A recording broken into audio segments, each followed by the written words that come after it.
Yo escribí algo porque hablo mucho, entonces el texto me contiene un poco. Bueno, puse acá el Camilo, el cura guerrillero, entre paréntesis, sin fusil. Algo que me llamó poderosamente la atención. A modo de introducción, les saludo con mucho afecto y agradecimiento a quienes me han invitado por la confianza en que yo pueda decir algo respecto de esta obra. Escribo estas reflexiones después de terminar de conocer parte de la vida de este hombre grandioso y la de otros no menos grandes que él. Declaro que me he sentido profundamente tocada por esta historia y agradezco el trabajo del autor, que nos invita a entrar y que rápidamente nos atrapa en un mundo y un tiempo que de muchas maneras permanece vivo.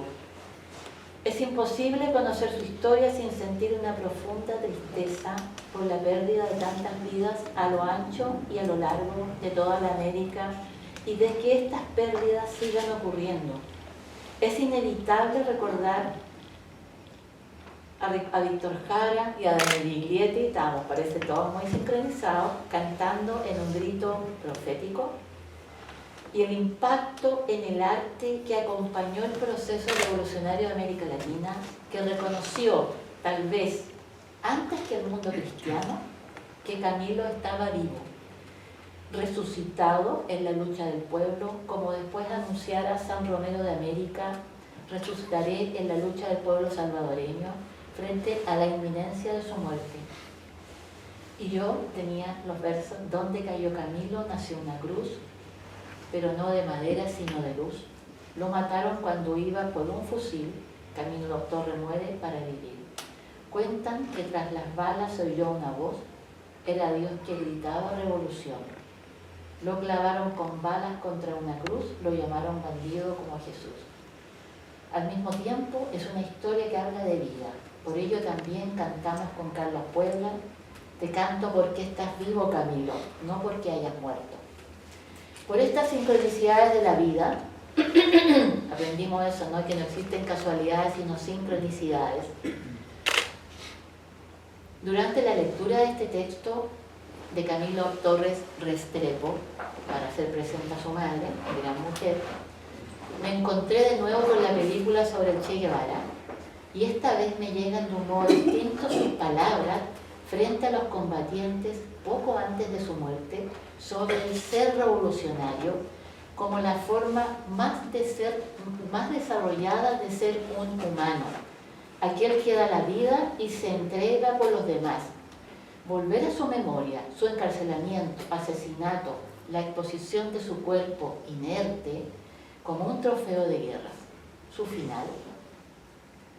Una reflexión sobre la filosofía de Ignacio Ellacuría trajo la memoria de los y las mártires en El Salvador. Desde campesinos sencillos y humildes hasta un monseñor que se convierta a la causa de Jesús y los pobres, después que mataron a Rutilio Grande y todas y todos los que siguieron. En su totalidad, por las mismas denuncias y luchas que librara antes Camilo Torres Restrepo, y que tiene como telón de fondo la escandalosa injusticia del continente y la violencia que esto provoca. Hasta ahora Camilo Torres para mí era un cura que había optado por la vía armada y que era un símbolo del cristianismo revolucionario. Punto. Por eso, mucha sorpresa me causó que él cayera en su primer combate y queriendo alcanzar el fusil que no tenía. Conmueve la precariedad en que luchaban estos revolucionarios. A través de este relato conocí a un hombre común de la clase acomodada de la tierra colombiana, tan brutalmente injusta y violenta como otras que conocemos. Amigo de sus amigos, fiestero, bueno para hacer chistes, beber y amanecerse conversando. Debe haber sido muy entretenido compartir con él. Me recuerda a uno que acusaban de comer con pecadores y otras gentes. Esto viene a confirmar que el ser comprometido y serio no es sinónimo de ser aburrido, latero, como decimos en Chile. Es notable la presencia de su madre en esta historia. y me gusta recordarla,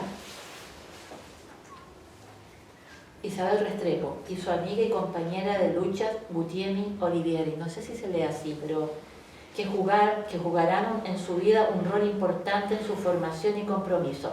Estas mujeres lo acompañarán incansable y fielmente hasta el fin de sus días. Me recuerda a otras dos mujeres memorables al pie de una cruz. Desde una perspectiva feminista, estas relaciones con mujeres son fundamentales.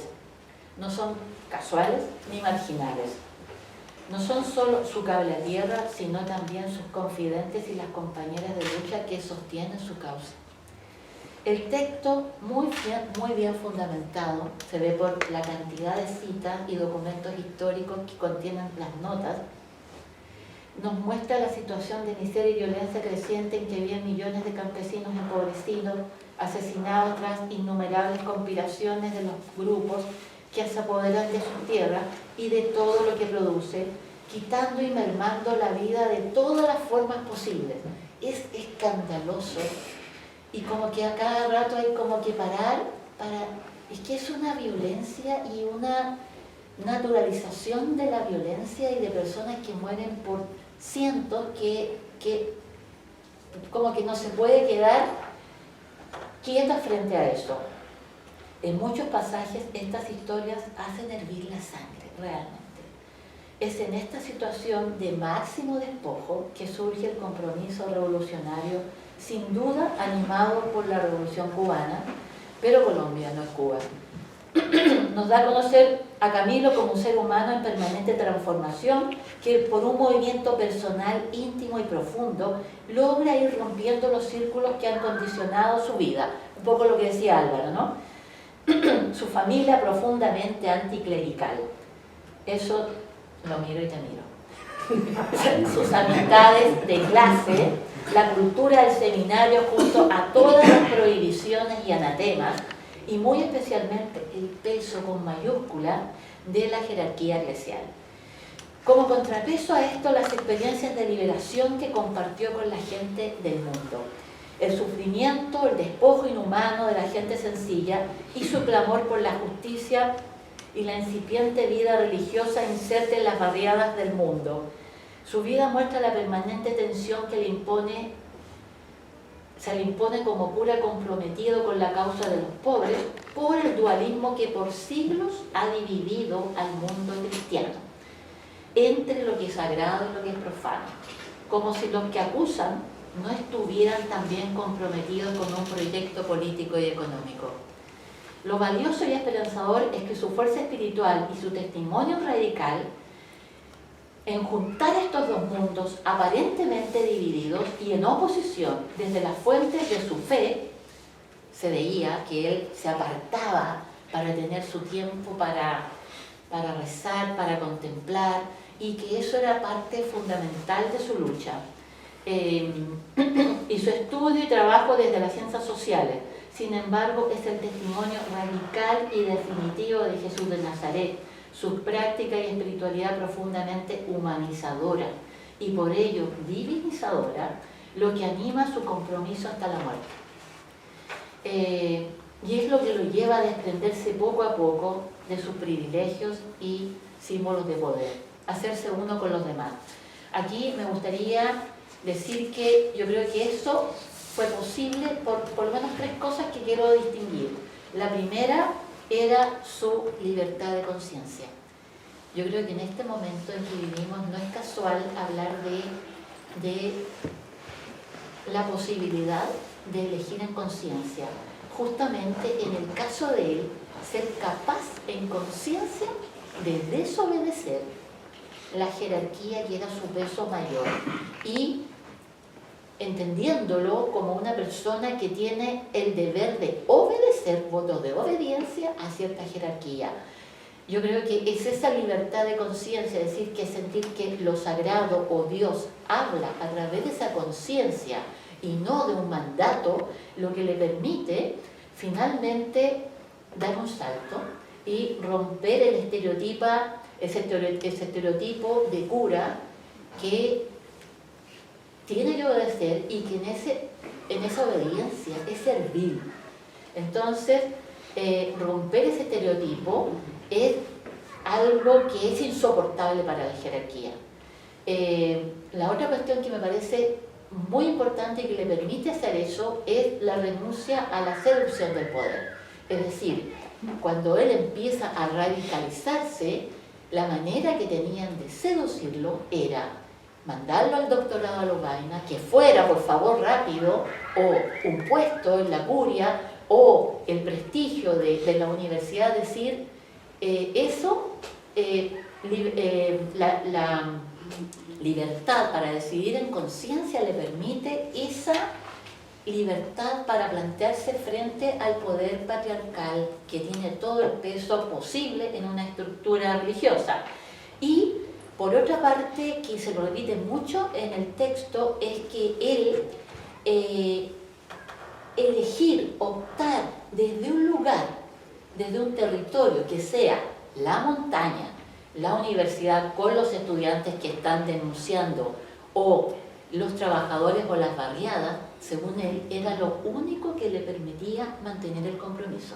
Entonces él siempre planteaba que esto de las conferencias y ir para acá y para allá era algo que de alguna manera lo sacaba de lo que él consideraba que era su lucha. Entonces me parece que ese lugar es importante porque de alguna manera el territorio, como territorio físico, la montaña, pero también el lugar como contenido, van a ser cuestiones que van a ser lo que finalmente hace que puedan causarse. Eso quisiera decir respecto de lo que le permite hacer eso. Un tercer punto, y voy a ir más rápido, respecto del lenguaje cristiano de la época. Él se convierte en el contexto del cristianismo y la revolución, o de cuando se empieza a hablar de qué tiene que ver el cristianismo con la revolución, o cómo el cristianismo frena la revolución, es justamente esto de la causa de Jesús y el seguimiento, que en el mundo cristiano tiene una connotación distinta a lo que hace la iglesia, digamos. O sea, como que se ve que la iglesia no está en eso. Lo que de muchos modos hace surgir la pregunta y reflexión teológica y espiritual sobre el cristianismo liberador en contextos de opresión y exterminio. Como ocurre desde hace décadas, su testimonio reafirma la necesidad de estar vinculados a las luchas sociales de los contextos. Sin duda, un problema grave sigue siendo la tenencia de la tierra y las luchas de los pueblos originarios. En la actualidad se ha complejizado y agudizado la apropiación de la tierra y los bienes comunes. Como lo plantea el Papa Francisco, es el saqueo de los bienes de los países pobres del sur a manos de los países ricos del norte. Y lo que sustenta la riqueza y opulencia de sus países sigue siendo la causa del empobrecimiento de nuestros países. Entonces, ahí hay una cuestión que tiene que ver con la tierra que está vigente, es decir, lo que se ve en la historia que cuenta tú es que sistemáticamente los campesinos son despojados. Yo creo que no, en eso no hemos avanzado. Yo creo que al revés, hoy día las transnacionales han adueñado de la tierra y de los bienes comunes. También podemos reconocer el compromiso hasta las últimas consecuencias hoy día, pero en otros lugares. Por ejemplo, los defensores ecológicos. Las personas que más mueren asesinadas hoy día en América Latina son defensoras y defensores ecológicos. El creciente aumento de asesinatos de este martirio por la madre tierra. Y ahí yo creo que hay un cambio en la lógica de la espiritualidad. Es decir, ya no muero por un Señor que se presenta a través de Jesús, sino por la madre, que es la que sustenta la vida. Como en las décadas pasadas, los responsables son los grandes grupos económicos y las causas hoy día son mucho más sofisticadas, las maneras de matar, ¿no? Hay montones de maneras. Y terminando, el reconocimiento de otras víctimas. Bueno, no son los guerrilleros, hay pocos lectores de la palabra como en Centroamérica que los mataron como moscas, Hoy día hay otras víctimas. Camilo hablaba de la participación de las mujeres en su sueño revolucionario. Me llamó la atención, que lo consideraba. Sin embargo, ese sueño no tocaba el cristianismo. Es decir, el cristianismo todavía tiene una deuda con las mujeres, aunque me siento profundamente parte de esta corriente cristiana liberadora. Al mismo tiempo confieso que muchas personas, principalmente mujeres, nos sentimos muy fuera de estas estructuras que nos excluyen y que como Camilo, aunque con otras armas, intentamos vivir un cristianismo más allá del patriarcado androcéntrico y antropocéntrico, que quiere encontrar respuestas a los problemas de hoy en diálogo con todas las creencias. Hoy se suman las miles de mujeres víctimas de una violencia sistémica perpetrada por hombres, que es denunciada por las mujeres, y cada vez un número creciente de hombres se suma a esta lucha, frente al silencio de la jerarquía religiosa, como si estas vidas no fueran sagradas. Ahí hay algo que todavía nos tenemos que preguntar. Sin embargo, son los cientos de grupos de mujeres que se levantan en el continente y en el mundo para transformar estas relaciones. Finalmente, lo más urgente de este tiempo, que seguramente estaría en el ojo de un cura comprometido, es que la transformación de los contextos hoy se amplían a todos los seres vivientes y al grito de la tierra. En este sentido, la vida de Camilo Torres Restrepo nos inspira y anima a reconocer las demandas de grupos y de los territorios y trabajar como lo ha hecho desde hace décadas el mundo cristiano y ecuménico para lograr traspasar estas estructuras horrorosas, ¿no? Un buen ejemplo, hoy día hay muchas organizaciones que están en los territorios luchando. Finalmente, su pasión por el cambio, el fuego ardiente en su espíritu, se nota y se traspasa en el texto, debiera encender nuestros fueguitos para encender una hoguera que nos abrigue, ilumine y nos haga volver a formar círculos, comunidades de gente que se sostiene y acompaña para sostener un cambio que ya se está dando, pero que aún tiene mucho por hacer. Gracias.